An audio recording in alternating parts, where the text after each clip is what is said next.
Great examples of faith. Faith is the confidence that what we hope for will actually happen. It gives us assurance about things we cannot see. Through their faith, the people in days of old earned a good reputation.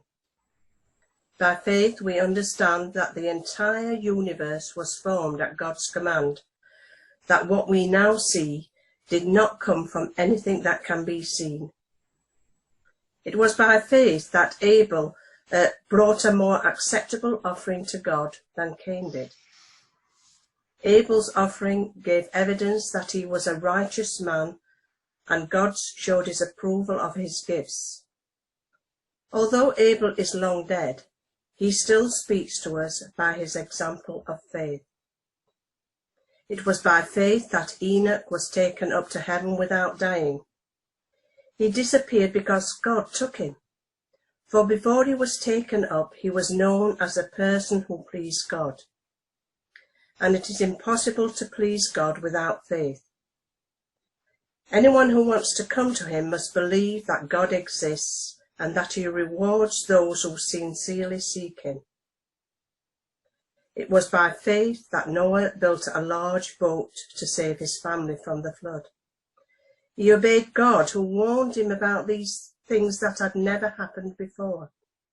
By his faith, Noah condemned the rest of the world, and he received the righteousness that comes by faith. It was by faith that Abraham obeyed when God called him to leave home and go to another land that God would give him as his inheritance. He went without knowing where he was going. And so the chapter continues listing different Old Testament heroes, all commended for their faith. We continue to read with chapter 12. Therefore, since we are surrounded by such a huge crowd of witnesses to the life of faith, let us strip off every weight that slows us down, especially the sin that so easily trips us up. And let us run with endurance the race God has set before us. We do this by keeping our eyes on Jesus, the champion who initiates and perfects our faith. Because of the joy awaiting him, he endured the cross, disregarding its shame. Now he is seated in the place of honor beside God's throne. Think of all the hostility he endured from sinful people. Then you won't become weary and give up.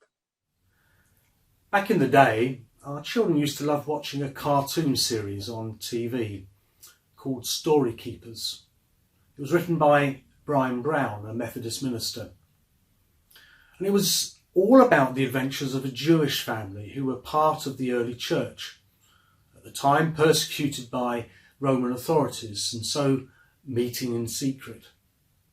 Ben the father was someone who knew and passed on the stories of Jesus at a time before they were written down.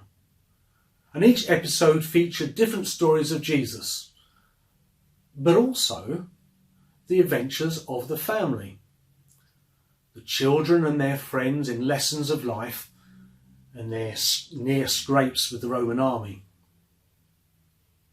They were not only keeping the stories of Jesus alive, but they were also getting to write their own stories as well, stories of faith. Now, we began the service with Psalm 19. And that psalm speaks of the heavens declaring the glory of God. And many books of the Bible, and today many scientists, nature lovers and stargazers will make the same point. The wonder of creation is like a message board pointing to God. And as we heard in the reading from Hebrews, throughout the Old Testament, there were men and women whose stories of faith also pointed to the God who led them and who blessed them. Now, with the coming of Jesus, we now have a supreme storyteller, communicating the goodness and truths of God's kingdom through parables and life illustrations. explaining the profound through the everyday. He was a master at it. And then we read in the book of Acts how the first church devoted themselves to the apostles' teaching. And not surprisingly, for those apostles were the keepers of the stories of Jesus and his teaching. But then, as we read on, not only were they keeping the stories of Jesus alive, they were also getting to write their own stories of faith as well. These stories have been passed on from generation to generation, remembered, celebrated, and recorded in the library of books we now call the Bible. And today, in every nation of the world, people are gathering to retell those same stories of faith to one another. But again, they are also sharing their own stories of faith, as though the book of Acts continues to be written right up till today. Our own stories of faith are like a fifth gospel, ready to be shared, to encourage, and in the end to point each other to the glory and the goodness of God. In our own church, we have started to use a journal to help record our own stories of faith. Our testimony, not only of conversion, but also in the everyday walk with God.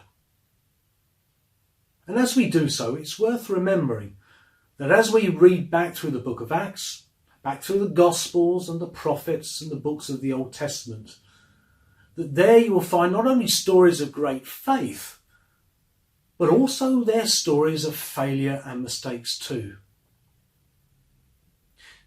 It's one of the reasons why we love Peter the disciple so much. For as great as his faith in Jesus was, boy, didn't he make mistakes? Again and again. But he learned from them. And more to the point, so do we. It is why the Bible is such a great book, for it speaks of God's interaction with very real people. And the best testimonies are not just stories of faith, but failure too, and the lessons that have been learnt along the way. As it says, therefore, since we are surrounded by such a great cloud of witnesses, let us throw off everything that hinders us, that distracts us, and the sin that so easily entangles us. Let us run with perseverance the race marked out for us. Let us fix our eyes on Jesus, the author and perfecter of our faith. Jesus, the author of our faith. When we say yes to Jesus, then Jesus gets to write stories of faith in us. The stories of failure are when we say no to him. But then, as we begin to understand and grow, even our failings point us to God. Jesus, our Redeemer, is the one who turns failure into faith.